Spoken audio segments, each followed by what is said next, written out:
Great. First step, success. Excellent. We're on a roll. All right. Welcome, everyone, guests, listeners. My name is Stephanie. I sit on the board of directors at the Nanaimo Brain Injury Society, NBIS. And June is Brain Injury Awareness Month. So it's an annual event to recognize the obstacles that exist for those with brain injury and the need for more attention and support at all stages of recovery. Today, we are highlighting the incredible impact of community-based research, particularly when it's shaped by relationships between researchers and organizations like the Nanaimo Brain Injury Society. NBIS is honored to serve communities on the traditional, ancestral, and unceded lands of the Snuneymuxw, Snonous, and Shumenus First Nations. We acknowledge that health and community services, including our own, have not always served Indigenous peoples with respect or equity and have at times caused harm. Here in Nanaimo, we recognize the lasting impact of the Nanaimo Indian Hospital and the trauma it caused to Indigenous individuals, their families, and of course, their communities. We also recognize that Indigenous peoples continue to be disproportionately affected by brain injury and other health challenges. And at NBIS, we're committed to ongoing learning, listening, and doing better.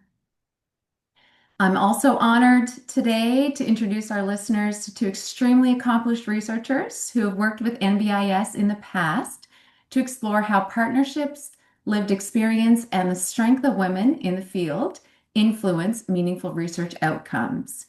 So, welcome, Julia Schmidt. Julia is an associate professor at the Department of Occupational Science and Occupational Therapy in the Faculty of Medicine at the University of British Columbia. She's also the principal investigator at Vancouver's GF Strong Rehabilitation Research Program. Welcome. And welcome as well, Karen Mason, the co-founder and executive director of SOAR, supporting survivors of abuse and brain injury through research. SOAR is a registered charity and the only organization in the country that is exclusively focused on the intersection of brain injury and intimate partner violence. So, welcome, Karen. And Karen's joining us today, zooming in via Starlink. So, if we have some freezing, we will deal with it. Welcome to you both. Would you like to add anything to those introductions before we sort of broach upon our themes for today's discussion? I did just want to acknowledge that I'm coming to you from the traditional unceded and stolen territory of the Suquamish people in the North Okanagan region of British Columbia. And yes, as you mentioned, I'm at an off-grid cabin in the forest, so my Starlink system doesn't always work. And I thank everyone in advance for their patience with that. Absolutely. Thank you. And yeah, thank you for this organization and for inviting us. And just wanted to acknowledge I'm on the unceded, ancestral, and traditional territory of the Musqueam, Squamish, and Tsleil-Waututh peoples. Fantastic. Thank you both. It's an honor. Absolutely. So we'll dive right in because everyone's extremely interested to hear what you have to share today. And we're going to broach, as I mentioned, on three themes. The first of which is motivation and identity in research. So for each of you, thinking about your personal connections, your origin story in research, what drew you both to your area of research? Was there a moment, a story, anything that sort of sparked it for you? Maybe I'll go first with this one, but then Karen, I might just hand the baton to you for going first for other ones. Um, well, for me, brain injury or neuro rehab was an obvious highlight for me I'm trained as an occupational therapist, so going through OT school. Let's just say I wasn't having the best of time with my marks in the other courses, but then when it came to neuroanatomy and neuro rehab, like I found my stride. It was like an obvious area of passion and interest to me. So that I think that was like the first highlight and just learning about change and the fact that this is not a permanent or degenerative injury for many people with like a traumatic brain injury or stroke. Mm. And there's hope. And I saw that and I heard about that in the class. And then as I, became a clinician and started working in brain injury rehabilitation, I saw that in real life. And it was so deeply inspiring to see my patients, their families, the community around them change, adapt, adjust, reconcile with this new reality and figure out a new way of doing life. And that was um that was a real experience. And that I think was the origin story for getting into research and seeing that in from this lens and moving into research from a clinician. I guess that's a different story as well, but um just being inspired by the people and the researchers that I was mentored by, Right. and seeing what they do. And I had to unlearn, I guess, what I thought a researcher was when I saw what kind of research is possible. Mm. It doesn't have to be looking at spreadsheets all day. It is sometimes like that, but it doesn't have to be always that. And just seeing that modeled from other researchers in the field just gave me some inspiration, and they nudged me along the way. And Mm. yeah, that's kind of the part of the story. Mm. Mm-hmm. Karen, for you? Thank you. That was really wonderful to hear Mm. your origins, Julia, actually. So I come to this work that I do now through quite a circuitous route. I have always been a curious soul, and I started my career as a journalist, and I worked in journalism for the first 10 to 12 years of my career. And I think that curiosity flowed through into all the other areas of my life, and always wanting to learn about new topics, meet new people, learn from experts. And years later, when I had the wonderful opportunity to run the Kelowna Women's Shelter and work in the gender-based violence sector, and then met my now partner in work and in life, Dr. Paul Van Donkelaar, I got to learn the realities of research. And as Julia said, it's not spreadsheets all the time. And certainly the work he does isn't kind of vials and laboratories the way I imagined in my uneducated head. Um, so I think for me, that realization that I could take the curiosity and interest that have fueled me through my entire personal and professional life and turn it to exploring the challenges of brain injury and intimate partner violence was just this incredible opportunity to bring together all these pieces of me and my life experience and my professional goals, but in a way that could actually directly help survivors. And that has been a really powerful motivator for me. Mm-hmm. And I love that I get the opportunity to support researchers and work with researchers and do community-based researchers, but as a more of a frontline person and a community collaborator than necessarily the primary academic researcher, because I do not have a PhD in anything except life. Yeah, it's amazing how the idea of academic research is so focused, and then you realize there's a world out there in which we get involved with community and with clients, and it's just it's a beautiful melding of all of these different things. Yeah, amazing, wonderful origin stories. So you talked about some of the personal experience that helped shape your interest, whether it's your natural curiosity, whether it's sort of being fascinated by an introduction to neuroscience and what the brain can do and how it can change and how it can adapt and all of that together. Are there any other personal sort of I guess sort of like experiences, something played out? You talked about the importance of mentors always. Anything else that you think of when you reflect on personal experience? But that pretty much encapsulates Karen. Yeah. I think when I was working as the executive director at Kelowna Women's Shelter and, Yeah. working directly with survivors of violence and Right. supporting a team of staff to get training and to do their work on the ground, the concept that brain injury had probably been part of our clients' experiences and was affecting their ability to function in the world had never crossed anyone's mind. Mm. So when I had that light bulb moment and I started to talk to staff and I started to talk to clients and realized that Frontline staff didn't know this was a problem. Survivors who were dealing with challenges of brain injury didn't realize that this is what they were dealing with. And the sense of validation they expressed at being able to put a label on this, that was incredibly powerful for me to think about how you could make that bridge between academic research and practice and affecting real people's lives. My partner Paul, he'll say he used to do research to figure out why the brain made you do this and how brain injury might affect your ability to do this.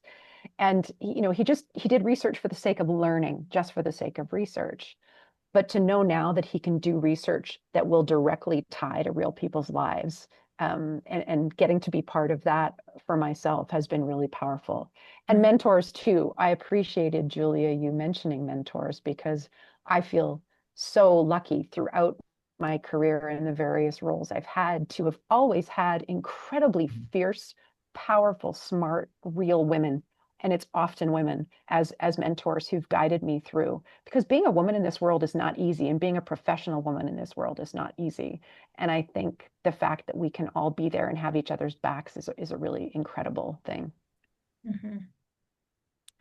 Yeah, I mean, and I'll add to that. I mean, there's a few things I could pick up on, and one of them is like the recognition of brain injury and how that affects people's lives, and they may not have known even that it is affecting their life. Like for me, my husband's mom, so my mother-in-law, she's since died, but she had a brain injury. She had a brain injury from brain cancer and surgery. And that was back in the day where it was not refined brain surgery really that it is now. And so, my husband grew up with a mother with a brain injury without knowing that, she had a brain injury. And that was a label, but the implications of what that meant wasn't obvious. And, when I came into their lives, that, was a learning experience for them and for me to realize that just because there's a diagnosis doesn't mean there's any even education or support or systems or follow-up. So I think that did influence me, knowing that there's very capable, strong people out there that, get fallen in the cracks, and they don't have that support that they need. Um, yeah, and other people who influenced me, like, getting back to the original question, it is the people who we work with in like my research participants right now, but as a OT, it was the clients, then the patients that I was working with, their care partners, their families, um, drove my curiosity of like, how can we best support you? Like really, you could go by the book, the guidelines, but like, what are your needs? How do we best support you? And that's certainly shaped my interest. Mm-hmm. Yeah, I'm hearing from you both that word curiosity and just delving deeper, finding out more, figuring out connections. Because I was going to ask you both if there are certain facets of your personality or aspects of your being that sort of guide the ways in which you forge and approach and maintain maybe not only your research, but partnerships with organizations, with clients, with caregivers, with that, like the partnerships that you have with your participants and their families and organizations. Are there aspects about you that help those things get forged and maintained, or? Yeah, I mean, probably yes, I think is the answer. I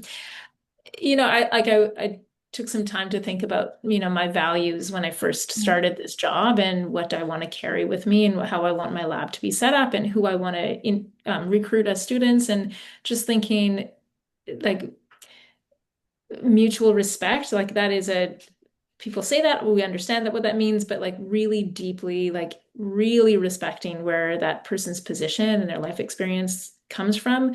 What that means then is that they are very important. They have a voice and you need to hear it.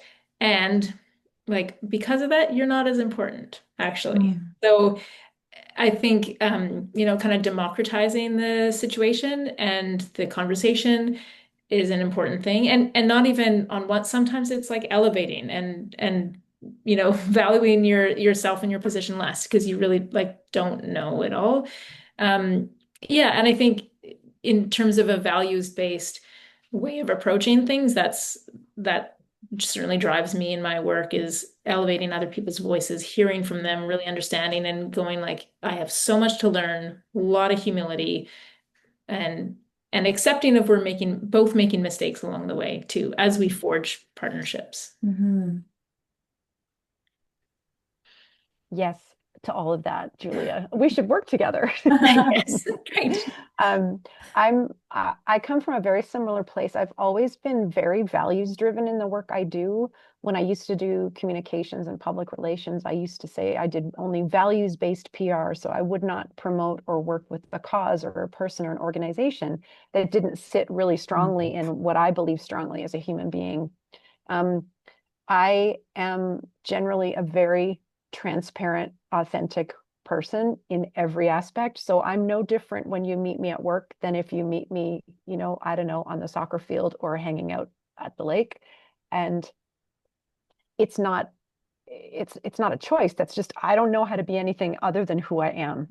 And it doesn't always serve me, I imagine, because sometimes in certain contexts I might come across as too much or a lot.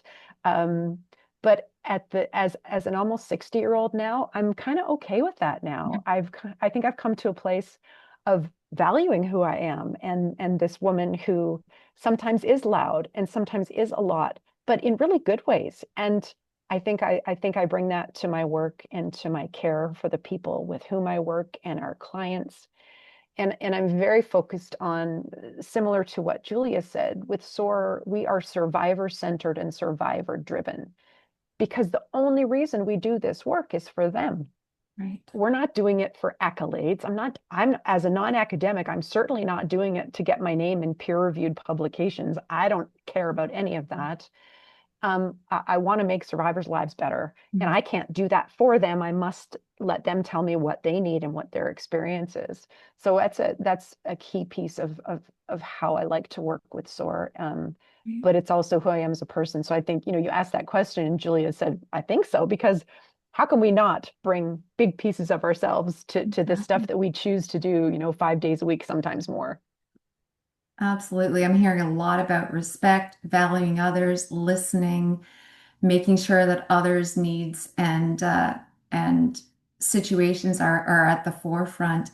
Um, that both provides opportunity, but also challenges. And do you think the opportunities and challenges that you face in your research, do you think that it's related to being a woman, or is it related to the clients with whom you work, or are there specific challenges, or benefits, advantages that are linked to being a woman or having a client as a woman?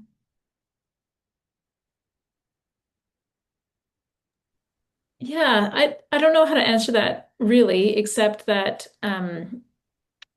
I've seen a lot of inspiration from women in academia, and I haven't, like, yeah, personally, as a woman in academia, I haven't found challenge or the ceiling or anything. And I think it's because of the mentors that have gone before me and have paved the way and have shown a model of how it can be done and with no excuses and no apologies and just living it out. And it's been like wonderful to see them. And they've like, a generation ahead having to fight and own where they're at. And it's like I'm living in the privilege of that, really. And practically, I can, have like a strong home life and a strong work life, and it's accepted and valued. And it's just I'm and maybe ask me in a few years when I get more, senior up in academia, and I might have a different frame. But right now, where I'm at, it's been quite remarkable about um, affirming and inclusive and equity building this is. Mm. I love hearing that. And I wish that for all women in all contexts, Mhm. professional and personal. I mean, we live under the boot of the patriarchy, and so we can't ignore that. And it is our normal, and it's been there time immemorial, and we've made incredible progress. So that's still there. I mean, the fact that the work I do is about violence against women, Right. often at the hands of men, speaks to that. Mm. At the same time, I feel a great sense of honor and privilege to be able to try and make a difference, even if it's bite-sized pieces. And um, I feel as a woman who's experienced many of the same things as the women with whom I work, that gives a special connection, a special um, entry to their world and their experience that I would likely not get to the same extent, if at all, if I were a man. So doing the work I choose to do, I think is better served by me being a woman. Um, and I feel like for most, I've been, relatively speaking, I've had a pretty great go. Certainly seen challenges again because of this systemic patriarchy and misogyny in our world. And yet I am buoyed always by the power and strength of the women around me because we are kick ass. And I hope that's okay that I just said that. Oops. And we're getting things done, and we're fierce, and we're strong, and we're resilient. And I wouldn't have it any other way. Awesome. Awesome. Yeah.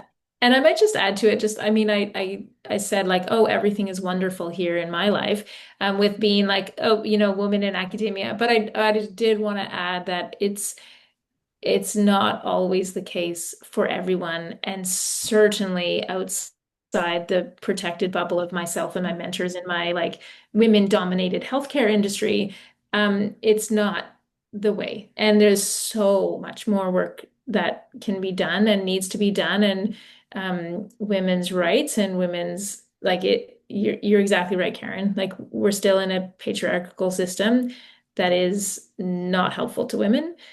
Yeah, so just wanted to add that so that there's no question of like, everything's wonderful over here kind of thing. Mhm. Yeah. And I think also, in considering that that we're working with survivors of brain injury in different contexts and capacities, consider being someone, whether it's from intimate partner violence or another cause, but consider being a woman living in this context and dealing with these challenges of a brain injury and trying to parent effectively and trying to sustain employment and trying to sustain housing and safety. It's a lot.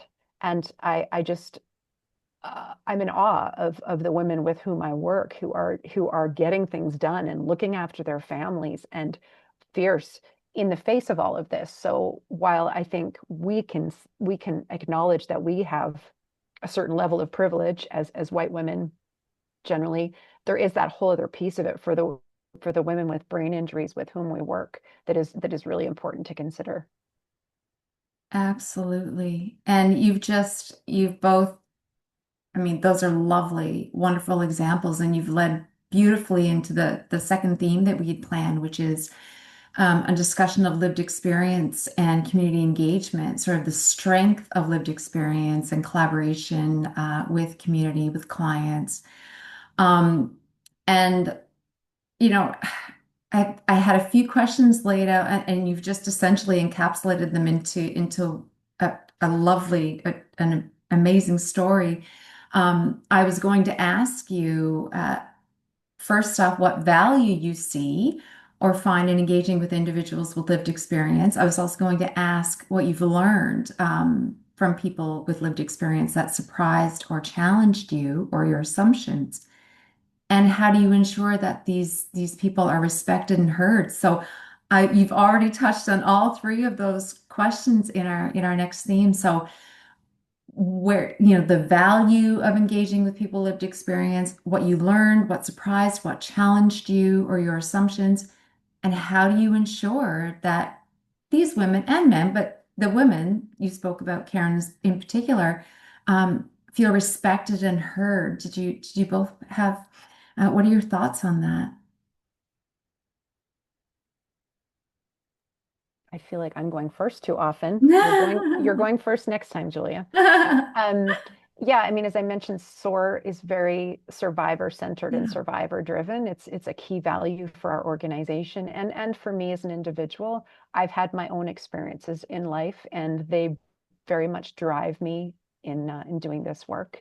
Mm, Um, some of the things I've heard from survivors that surprised me, although they shouldn't have, um, were that they were keen to get involved with research, to support research, even though there'd be no immediate benefit to them, because they wanted to share their experience, share their stories in hopes of helping others. So there'd be no monetary benefit, there'd be no, support for their own kind of quality of life, but this desire to share what they experienced and to support research in hopes of helping others down the road was something that I found it shouldn't have been surprising, but it was. And when women wanted to really share like details of their stories, I thought that that was an incredibly brave and impactful thing. And I've been surprised and delighted at how many are keen to do that, who feel that sharing those experiences can help other people, and that that's what's driving them, even though they've suffered so much as a result of their experiences. Yeah, and like you asked about the value of the lived experience, and it's so important. Like we try to center all of our research questions on the lived experience, and we've gotten into a lot more qualitative research to understand the stories, like you were saying, Karen, to like have people express and share, and doing research studies that's just like tell me your story, and that's the only question, and it's so important. Like thinking about there's a, civil rights activist, James Baldwin, who had like the way I conceptualize it is somewhat differently than, or it's taking his message but with a brain injury context. It's like if you want to know how services are delivered for people with brain injury and how the supports are given, and then you don't ask about like you don't ask the clinicians, you don't ask the doctors, you don't ask the people who deliver the services, you ask the people with a brain injury how they have received the services because they're the only ones who know. And I think that is the important message. Like we can't like um understand the landscape of brain injury and how people are getting better by looking at hospital data. We need to ask the people themselves how they're recovering, how their community, participation is going, because that's the only way we'll understand it. mhm, I think that's an important lesson that I've learned in terms of the value in and other lessons, like as we are hearing the stories from people with brain injury, I'm learning and unlearning things that, maybe in a textbook I knew that, financial support or like family support is really important for brain injury outcomes, but to like really hear it from somebody with a brain injury and see how that is affecting them is is something that I'm learning. And other things like culture or identity or their place in their family or how much their parents are involved or whatever, like that is really affecting somebody's experience. So not all brain injuries are, going to be the same recovery trajectory because of all these other things. And you know it, you read that about that in textbooks. But to hear it from the people themselves, that's a different way of learning it. Yeah, that whole notion that you are the expert in your own experience. mhm, And I think historically there was this more prevailing notion that if I'm an expert in this topic, I will tell you what you need. I will tell you what you should do. I will prescribe all these things, but I'll be doing it from a place of never actually asking you anything about who you are, what you need, what your context is. So right. it's actually kind of amazing to see community-based research and patient participation and all these more formed approaches happening more and more because it's so powerful. And like the work you're doing, Julia, in terms of that qualitative stuff, you're probably gathering just incredibly rich data, which is way better than you'd get by just looking at hospital records. Yeah, the data's in the stories, the experiences. Yeah, which inevitably leads to that sense of respect, right? That people feel heard because you're listening, right? They're respected because you're respecting. Absolutely. You talk about, speaking to the recipients of the services that are being offered as opposed to service providers and clinicians. How has, which leads beautifully into my next question, which is how has your involvement with public and social service organizations like NBIS, um, how has it benefited your research? Do you see the benefits of working with the service providers in that respect, in achieving your research goals or achieving the respect and the recognition of clients? Yes, is the short answer. Sure, you wanted me to say more than yes. Yeah, I mean, we've partnered with community organizations. NBIS was one of our first, and we've had so much value from that partnership. Um, we've changed our research direction. We've changed our research methods. We've centered very differently because we've heard from them, from partners like community organizations, and we've adapted, and it's just been an incredible experience. Um, and what I've seen is that community organizations, especially people like NBIS, um, they have a needs-based service, right? So if people have a need, they will address it. Unlike some other systems, and I understand there's restrictions and there's like boundaries and there's certain limitations of capacity or whatever. I do understand that, but there's such a gift when an organization has open hands and saying, if you have a brain injury in this community, we will try to meet your needs at least.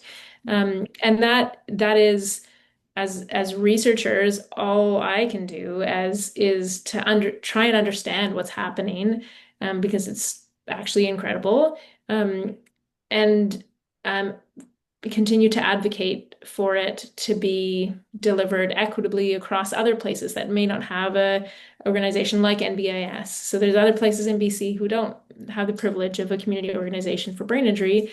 And so what's then I see as my job is to understand what's happening in this community and then to implement and scale it out and develop relationships and collaborations and shared education models so that it can be more equitable and advocate for the supports like financial supports, and otherwise that are needed to provide equitable service and access.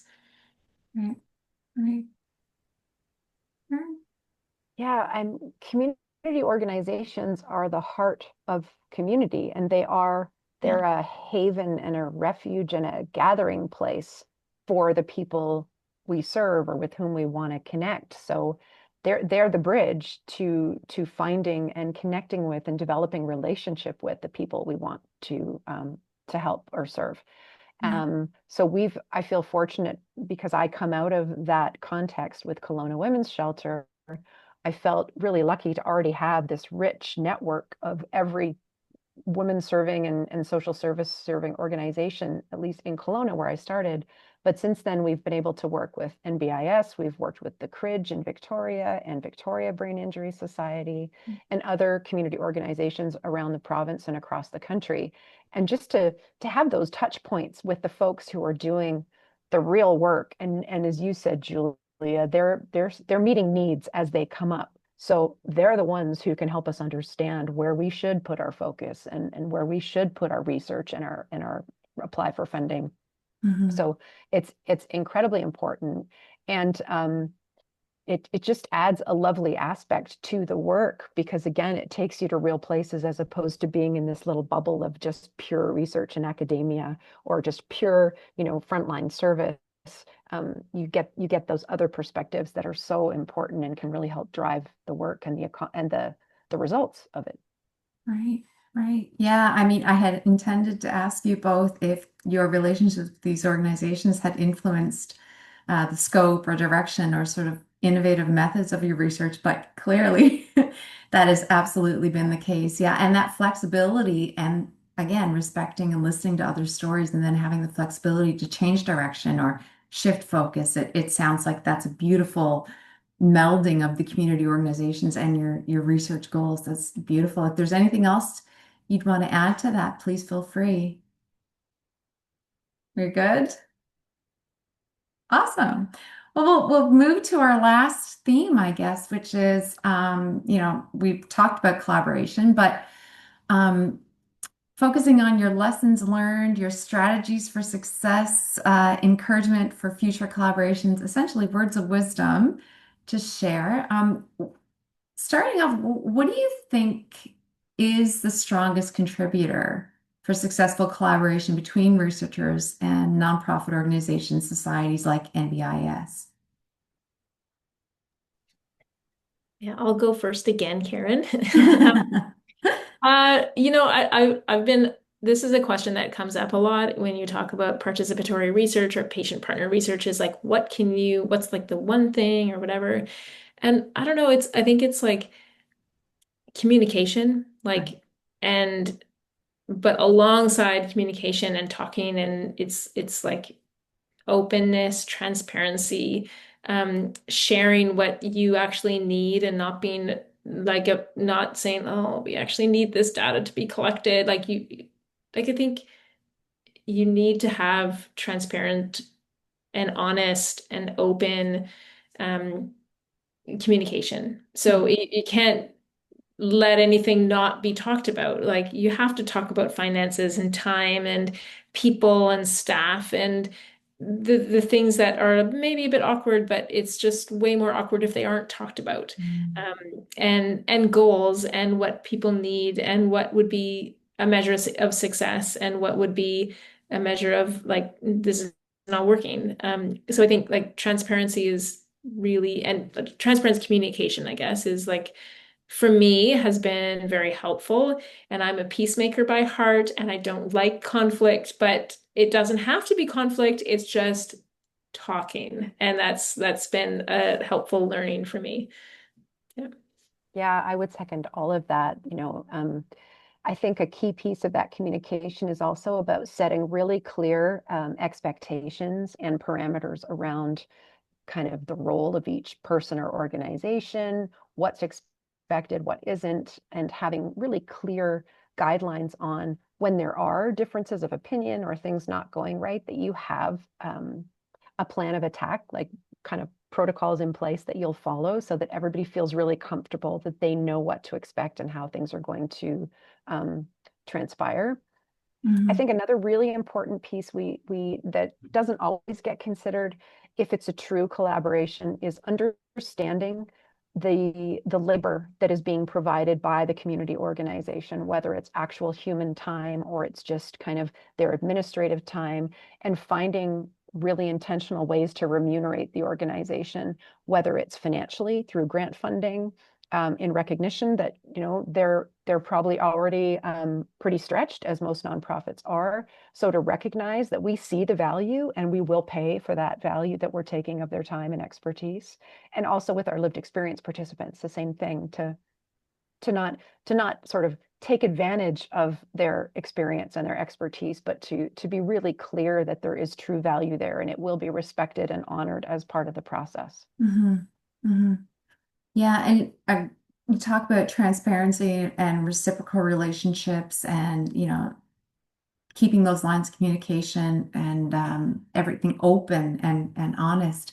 Um, is there anything else that organizations can do to help researchers advance their goals, like to support your goals and vice versa? Or how would you offer some advice in terms of how organizations and researchers can sort of forge those connections that you've been able to forge? Anything that can be done on either part to help propagate that? I think Promote. for some community organizations, the concept of research or working with researchers is a bit daunting Mm, until they get a better understanding of what it actually looks like. I think there are many who think we can barely do our jobs as it is. We don't have the time, capacity, or interest in having some researcher parachute in and do work with us. So I think a big piece that could be helpful is educating some of these nonprofit organizations on what it can actually look like and helping them understand the benefit to them and their clients. So them understanding that there are ways that we can find unique ways to collaborate with them that will provide additional funding for their organization. For instance, through a MyTax grant. That was one of the first opportunities I had with Kelowna Women's Shelter to support work that the university was doing with Paul. And it meant we got to support research that was going to, in the end, benefit the women we served. But we also received some financial support and had a researcher embedded who brought a great research publication out of it, but that informed work in the coming years for shelters across the country. Mm-hmm. So I think more education on those fronts and encouraging those relationships rather than someone just cold calling an organization saying, hey, I'm Dr. So-and-so from University of wherever, have I got a deal for you? Developing a relationship and intentionally kind of starting to plant those seeds and develop that relationship so that it becomes a natural, organic evolution that you'll end up working together doing some projects. Yeah, and I would say too, like I'm gonna just basically echo and parrot what you were saying, Karen, because I agree with it all. I think it's like making sure that yeah, we educate people that it is a mutual relationship. There shouldn't be, sometimes I think academics get a bit afraid that it's going to take too much time or it's going to slow down processes or they're going to have to like change things that they don't really want to change. And likewise, organizations might feel like it's going to be too much time, it's stressful, like what is actually going to be done with the work anyways. Like there's a lot of questions that need to be answered, but I think for me, what I've learned is that it's actually doesn't, maybe some parts take more time, but then other parts take less time if you're partnered with an organization. And then I hope anyways that organizations that are working with us in our lab are learning that there's a lot of benefit to working with researchers. And it's like, yes, we're giving money and we're happy to pay participants and community organizations and what they need, we will meet that. But I'm hoping anyways that it'll elevate the services that they're already providing and ultimately meet the needs of people with brain injuries, which is what both of our ultimate goals are anyways. Yeah. So we're aligned on the goals so that together with our different resources and different frames, we can better meet that goal. Mm-hmm. And sometimes the goals don't always align so beautifully between academic research, the demands of academic research in terms of time and deadlines and finances and sort of the real world needs of community organizations.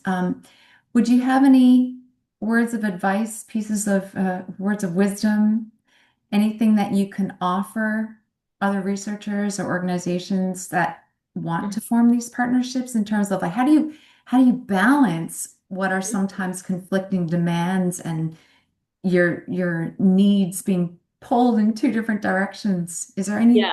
trick to Yeah. balancing that? It is a balance and you're exactly right. Like the KPIs are very, very different from an academic who needs to publish and get grants and whatever, speak, whatever. And very different from that of a community organization who needs to answer to their board or answer to whatever goals that they set at the beginning of the year. That is a very different objectives. But fundamentally, as I said, like the goal is the same, and that's to meet people's needs, the people with brain injury. Um, so like I do feel like it's a bit of a give and take. And for me, I've had to remember that the goal is I'm serving people with brain injuries. Taxpayers are paying my salary for the most part, and that is my job. I am a servant to them. So yes, somebody's looking at my publications and my grants and whatever, but that's a secondary thing. Um, like that's the key to try and remember is that CV doesn't it matters, but it doesn't really matter. because what matters is what you do for the people with brain injury, and then the other stuff will come, and you need to, make sure and keep track of that. So I think it's like it's a bit of give and take for an academic. And I think, I mean, I don't know from a community perspective, but I do wonder if there needs to be a little bit of flexibility or a little bit of like, curiosity or just patience, to see where it goes through. So ultimately, both trust in each other and the partnership to see how it can be worked through. Yeah. Totally. And when you say, words of advice, I would say Julia comes from this wonderful place of having done, frontline work and then transitioning to academia. And everything she's just said could be encapsulated into advice for academics and researchers who've never worked in that context, who've been in academia, their entire careers, because they're in that bubble and they don't necessarily know how to approach a community organization. Perhaps they're so focused on the jargon of their area of expertise that they don't know how to speak plain English and communicate their goals without kind of scaring somebody because they're using all these fancy big words. So I think for academics wanting to get into that world and work directly with community and community organizations, stepping back and remembering that they're not at a conference speaking to their peers, and to have those real human conversations in approachable conversational language is going to serve them really well in starting these relationships and having them come to fruition. Right. Absolutely. Absolutely. Um, well, thank you both for sharing your insights today. Your work highlights the power of research and the strength of its findings when it's firmly grounded in that human connection and community care.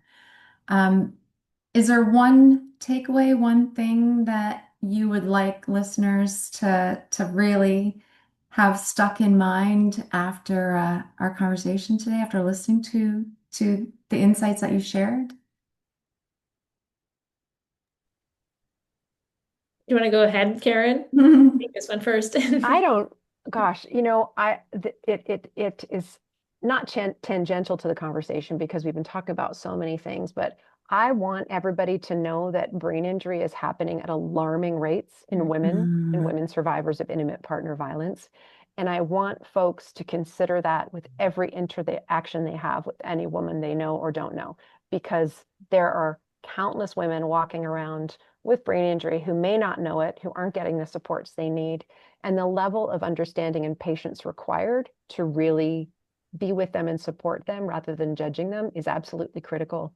So as I say, I'm always on that soapbox. So thank you for letting me throw that in at the last of this conversation. Absolutely important. Yeah, absolutely. And that's like, I think that's just the power of community and advocating for people with brain injury. So that's like a nice showcase.